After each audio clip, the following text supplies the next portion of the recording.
Hello there. In this video, we will learn how to preview and clean data. Once login into Luminor with your credentials, navigate to the Luminor Connect. The Luminor Connect offers a range of connectors. Find Excel and click on Connect. Click Browse File or drag and drop the file into the designated area. After successful upload, click on Next.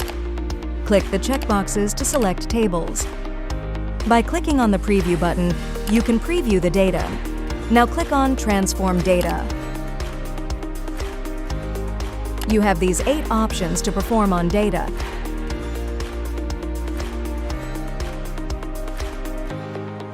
Select Clear Null to remove any null values. If you want to add a new column, click on Derive Column. Now click on Save Changes. Click on Save. Now give name to your dataset. Your dataset has been successfully cleaned.